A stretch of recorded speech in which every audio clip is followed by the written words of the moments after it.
This might not be the popular opinion, but it's my honest opinion. The Haunted Mansion fills. Before I finish this sentence, let's break down all the new details, because I believe I found a new story that no one else has. Now, I've always enjoyed that the Haunted Mansion is an open-ended story, meaning that everybody can kind of put all the pieces together and tell their own version of the story.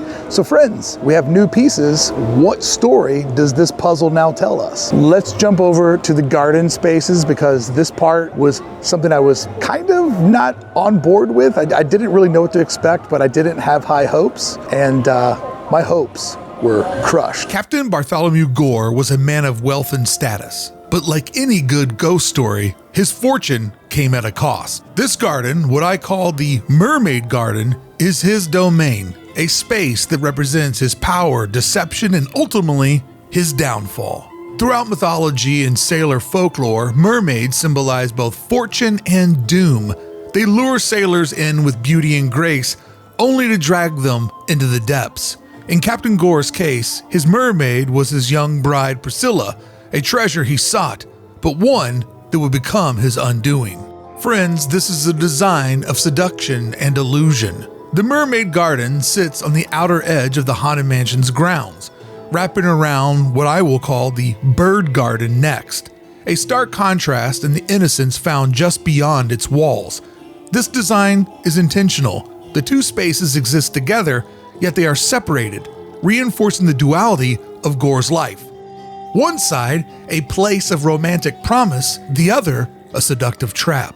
At the heart of this space is an intimate gathering spot, perfectly arranged for conversation over tea, a charming gesture. But don't be fooled. If this garden feels like a trap, that's because it is. Every detail whispers of deception, wealthy, alluring, but undeniably dangerous. Take the mirror, for instance, angled so that most passerbys will never see their own reflection. This is more than just a clever design choice. Across history, mirrors have been symbols of self-awareness, identity, and the boundary between the living and the dead. To not see your reflection suggests something deeply unsettling, perhaps a loss of self, or a man who is hiding who he truly is. Captain Gore was not presenting his true self when he lured Priscilla into his world. Instead, he was showing her only what he wanted her to see. The mirror's omission of his reflection is a quiet, yet powerful nod to his deception, and a foreshadowing of his journey into the spirit world. One of the more peculiar objects in this garden is the outdoor safe, a rare sight in any setting, but a perfect fit for a man with many secrets. We already know that Captain Gore had one rule: Priscilla was never to open his chest in the attic. This safe reinforces that same ominous warning. Its lighthouse engraving ties it directly to the sea, making it something belonging to a captain. But what was locked away inside? A treasure, a secret, or something far worse?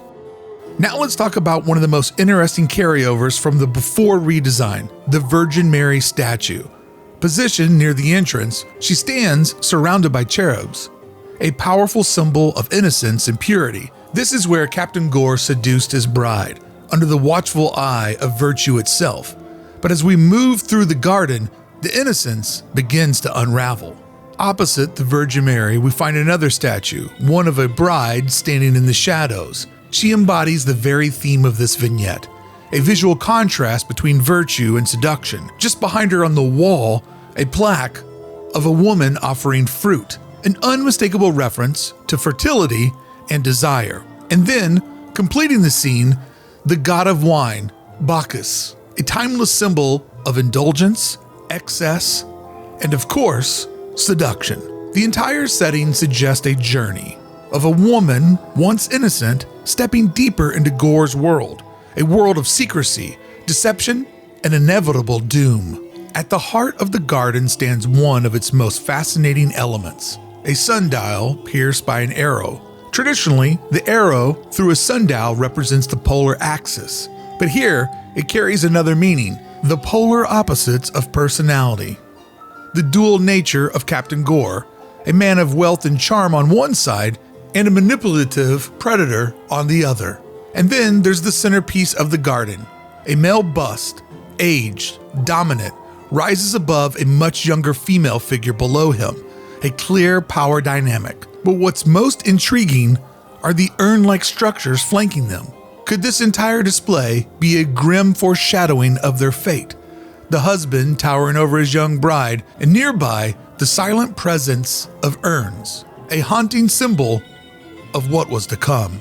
Now, right off the bat, a couple of the things that stand out to me is I love the mermaid garden. I'm going to label it the mermaid garden. I think that part of the puzzle is fantastic. Original story of the Haunted Mansion, the Ken Anderson story that got all this started, was that a sea captain lived here in the house and gave his wife one request: never look in my chest in the attic. On the night before they would get married, she would open the chest.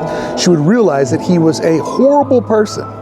And when he saw she opened the chest, he would throw her out of the Haunted Mansion. So I love the fact that there is a mermaid nautical aspect to a lot of this. I also like what I'm going to refer to as the bird garden. At first glance, the bird garden may appear to be a beautiful gift from Captain Gore to his young bride-to-be, a tranquil retreat filled with ornate statues, lush greenery, and the delicate bird imagery. But like everything else in the story, it's not what it seems. The garden is no open-air sanctuary.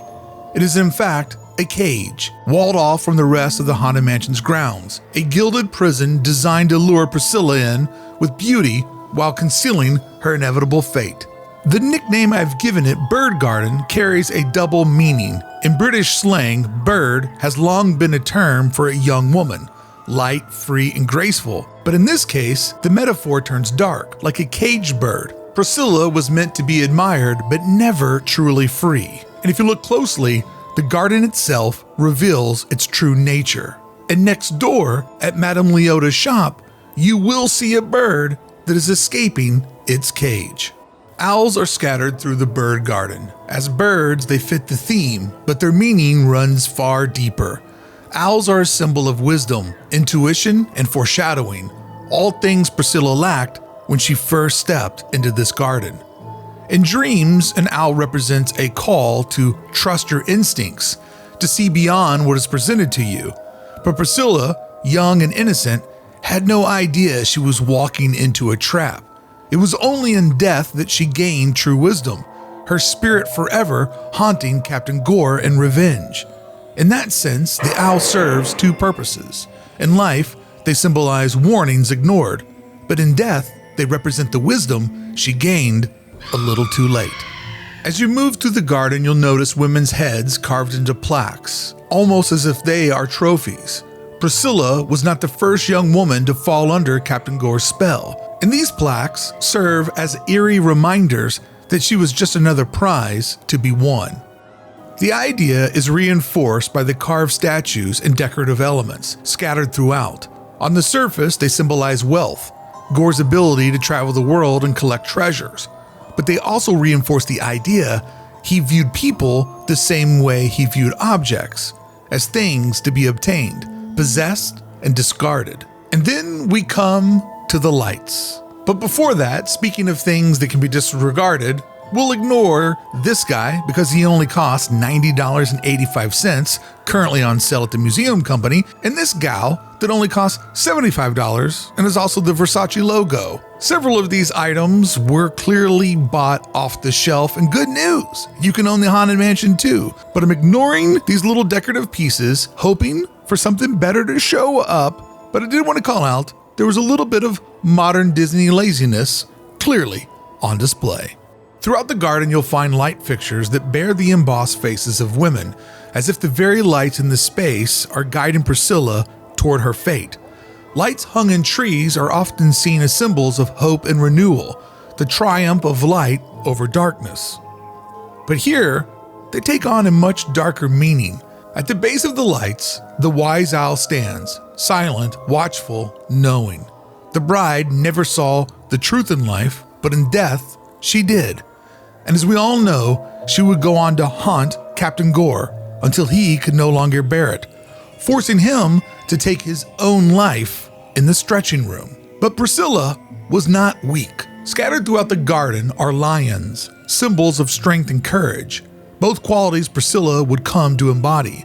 The fact that they hang on the walls, watching over the space, suggests that even in death, she refused to be forgotten. Lions are also symbols of royalty, but in this garden, they are juxtaposed with cobras, creatures that represent protection and transformation.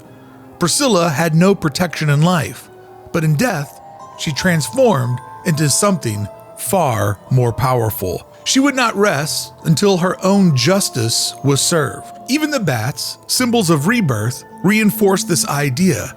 Death was not the end for Priscilla, it was simply her next chapter. At the entrance of the bird garden, facing the mansion itself, stands a crystal ball, cleverly displayed in the gate itself, tying the symbolism of this space to the very heart of the haunted mansion. It is a bridge between worlds, between life and death, between the bride's past and her spectral future. You'll also notice the lights, with the woman's face embossed on it, are clearly metaphors for Madame Leota and the afterlife, as if these lights are guiding us into the famous light that we all see on the day we die. And if the bird garden sits lower than the mansion itself, almost like a grave, it's because it is one, a burial ground for innocence, a resting place for truth only realized too late. But the final detail that remains, the blackbirds surrounding the entrance. Are these part of the same murder of birds we see within the haunted mansion itself? Have they been here all along, watching and waiting, or are they her, Priscilla herself, forever guarding the place where her fate was sealed? I always try to think of the haunted mansion as the scary house out on the edge of town. And now that there's the mausoleum out here on the side, the garden, like all of these views where you walk up and you kind of see it over the ridge, it does make you feel like you're creeping up on that spooky house, scary house that all the older kids in the neighborhood have a very different story about what happened to those people, what happened in that house, and why is it abandoned. I feel like that all works with the different gates, the different walls, the slow reveal of the mansion. And even though we've all probably wrote it hundreds, if not thousands of times, think about the little one that cruises through this labyrinth for the first time ever. Each path, anticipation building, each cross around a gate, they feel like they're closer. Maybe they're afraid, maybe they're excited, but the story won't reveal itself until after they work their way through this maze. Seeing all of these statues, seeing all this occult imagery, that part of this design has me super, super stoked for people to get to experience this for the first time ever in this way. I love it. Walt Disney had a belief that set Disneyland apart from every theme park that came before it. Disneyland isn't a movie you watch, it's a movie you walk through and live inside of. Every building, every pathway, every sightline was designed to tell a story. And now, with the redesigned gardens and walkways leading up to the Haunted Mansion, first-time viewers will experience one of the most masterful uses of slow reveal storytelling anywhere in the park. In the past, guests would turn a corner and suddenly, there it was, the Haunted Mansion, a grand, eerie estate standing at the edge of New Orleans Square. But now, thanks to its extended gardens and reworked pathways, the journey to the mansion feels more intentional. Every great story builds suspense. It teases, it hints, it lets you feel what's coming long before it actually arrives. And now, the Haunted Mansion does exactly that. With each step forward, the mansion slowly reveals itself. A glimpse between trees and over brick walls. A haunting silhouette behind the gardens there. A fearful young visitor, nervous about what's waiting inside, might feel the anticipation rising with each turn. It's as if the mansion itself is watching, waiting, daring you to take another step closer. And that's no accident. For the first time, Disneyland guests are able to see the Haunted Mansion's full expanse. The new gardens extend what was once a compact front yard into a wide, sweeping, grand lawn, giving the mansion more space to breathe and more space to loom over you. This effect is further amplified by the graded elevation of the gardens, which now sit much lower than the mansion itself. This is a classic Disney forced perspective trick, but instead of making something appear taller, like Sleeping Beauty Castle, it makes the mansion feel heavier, more imposing, like it's bearing down on you. Before, the Haunted Mansion was just a building you walked up to. Now, it's a presence that grows as you approach. This expansion follows one of Walt Disney's most important design philosophies, sightlines that tell a story. Walt understood that what you see, and just as importantly, when you see it, shapes how you feel about a place. The original Disneyland entrance is one of the best examples of this. Instead of walking directly to Main Street, guests pass through a tunnel with only one small glimpse of what's ahead. That's called a keyhole. When they finally step onto Main Street, it feels like a grand reveal, like stepping into another time, another world. The new layout of the Haunted Mansion works in the same way. The slow build up to seeing the full mansion enhances its mystery, making it feel bigger, more powerful, and more haunting than ever before. For first-time visitors, this change is huge. Instead of simply arriving at the Haunted Mansion, they now will be forced to discover it. The mansion emerges from the landscape, piece by piece, turn by turn, glance by glance, until they find themselves standing before it, small, vulnerable, and about to take a step into Disneyland's most legendary attraction. I always felt like when you got to this part of the Haunted Mansion, it just kind of lost a little bit of its magic. Everything leading up to here was great, and then you just stood in the sun and you baked and there was no magic. But friends, I think the magic has shown up. The queue for the Haunted Mansion has always been more than just a waiting area. It's part of the story. And with the recent changes, that story now feels grander and more suspenseful than ever before. The first and noticeable difference, the queue feels longer. Before, the path to the mansion was relatively straightforward, but now the stretched out layout builds anticipation as guests weave their way through the grounds. The mansion isn't just a destination, it's something you have to approach. And all of this comes with a price, as the land that made this possible had a rich history all unto its own, known as Magnolia Gardens. The fountain, once the centerpiece of the old garden, now has a new home, one that allows it to remain part of the Haunted Mansion's evolving legacy. Although I do wish that it was still running water, adding a little bit of kinetic energy and motion inside of the courtyard versus just being plant life. One of the smartest additions to the redesigned queue is the mausoleum in the back corner. While it serves as a well-hidden ADA exit, it also adds to the world building of the mansion grounds, blurring the line between functional and thematic design. But perhaps the most subtle yet effective changes is the backside of the new grounds. This area acts as a transition piece, bridging the space between the nearby Disneyland Railroad and the surrounding gardens. Its design, reminiscent of Grand Central Station, perfectly blends transportation architecture with a greenhouse garden aesthetic. It's one part train station, one part overgrown estate, a space that looks both functional and forgotten. And if you look closely, you'll find a pair of stone lions lying in front of the resting souls, silent sentinels watching over those who have long passed. Perhaps one of the most impressive design tricks of the new queue is how it makes you feel smaller. The back wall, once a simple divider, now stands taller than ever, blocking out the outside world and sinking guests deeper into the Haunted Mansion's universe. No train whistles, no glimpse of the park beyond, just the slow, looming realization that you're about to step inside a house where ghosts are waiting for you. But my favorite detail, the mansion's eastern edge. For the first time, this area makes the Haunted Mansion feel like an actual haunted house at the edge of town. The way the path wraps around it, inviting you to walk up to the front door like a character in a ghost story, it plays into that childhood fear of the old house you dared yourself to approach. The one that the older kids in the neighborhood would always whisper about. The one with a reputation that made you wonder if the stories were true.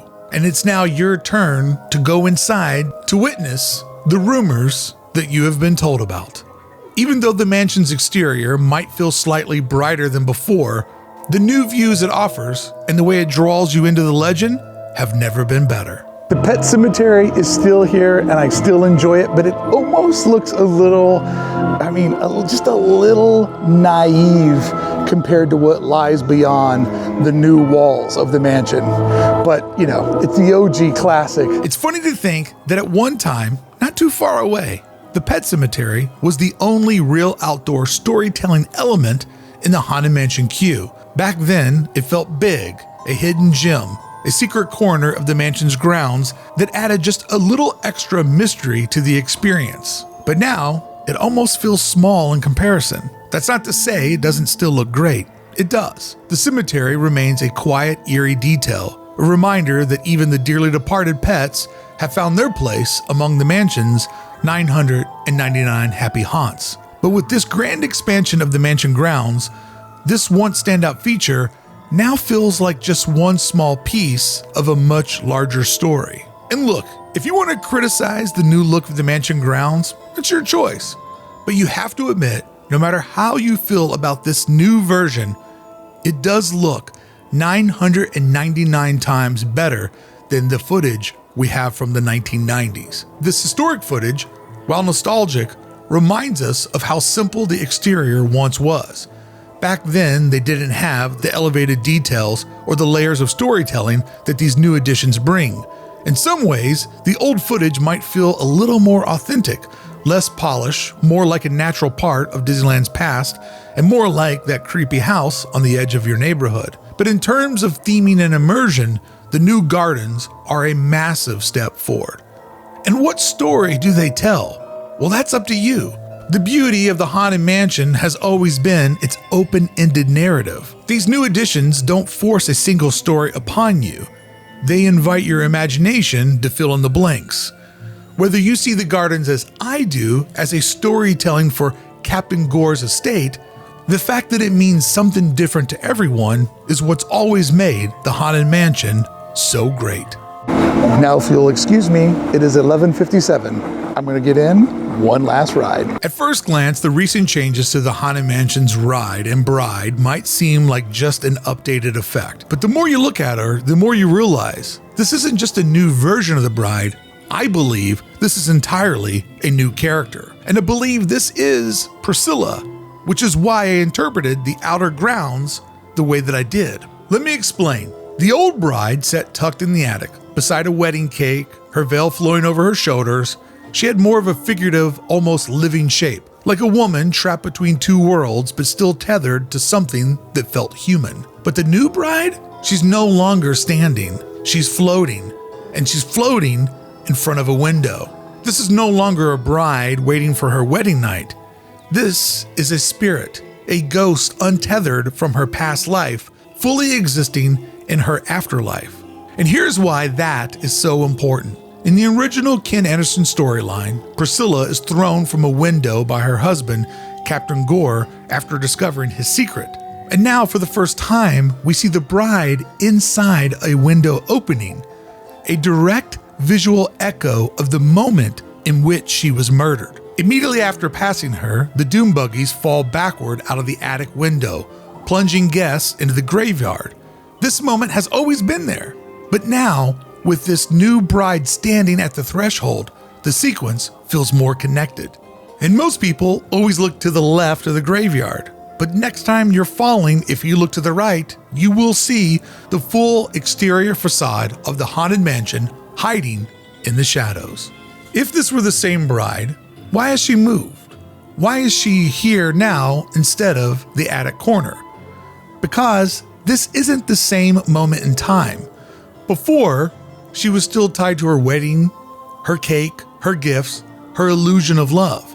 But now, she exists beyond that moment. She has become something more. Look at the details. Her heart glows and beats, not with love, but with heartbreak. The pain of realizing the man she loved murdered her. She holds a candelabra, the same one we see at the endless hallway at the beginning of our journey, and the same one we see in the graveyard tomb at the end of our journey. She is no longer stationary. This is an indication she can now move throughout the house. To haunt Captain Gore, she would need to be able to travel the property, tormenting him until he was driven to madness. And then there is this line of mist or fog. When you first enter the attraction, you see it for the first time. When you exit the attraction, you see it for the second time. Could this be the boundary of her haunt? Is her spirit contained inside of this realm? Is this the edge of the property where her spirit will forever be contained? And then there's one final clue. At the very end of the ride, there's now a new version of the miniature bride. What does this mean? Why the change here? Is this a remnant of her spirit? A reflection of how she exists beyond a single place? Or is this simply Disney showing us that she is no longer just an attic dweller, but she is a force within the mansion itself? This change puts Disneyland in an interesting place. For decades, the Haunted Mansion has danced around the question, is the bride a murderer, or is she herself a victim? If they commit fully to the idea of her as a murderous ghost, they risk making her unsympathetic. But if they lean into her being a victim of domestic abuse, they step into a heavy subject matter that Disney traditionally avoids. So what do? Well, I'll tell you. They leave it up to us. The new bride story isn't told, it's suggested. In doing so, they've made her more mysterious, more haunting, and in my mind, more like Priscilla than ever before. This isn't just a new effect or a new figure. In my mind, this is a new spirit, and one that I don't think is finished telling her story. I never mind being harsh and critical with my reviews because after all, everything that I do on this channel comes from a place of love and admiration for Disneyland. So I don't mind being brutal about some things that I don't like because I will definitely be honest and tell you when I see something that I love. And tonight, I saw a lot of what I love because what I witnessed was attention to detail. Proof that some divisions of Disney realize details do matter and people will notice them. That storytelling is why people love Disneyland, and that story doesn't have to be overtly obvious. People can tell their own story, and sometimes that's a good thing. But most importantly, what I feel like I saw tonight was a love for what Walt was always trying to create, and particularly with his vision of what a haunted mansion would be like. And I think that creepiness got a subtle boost. I just love what I saw. And friends, even though I'm sure you've probably seen an update elsewhere, I hope you enjoyed this different take, the designer's take, the story breakdown, and I hope you learned something new or maybe got a new perspective on how you can enjoy this on your next trip. Brickey here from the edge of the Haunted Mansion, like a kid on Christmas morning, or should I say Halloween morning, happy as hell that something I love is somehow a little bit better.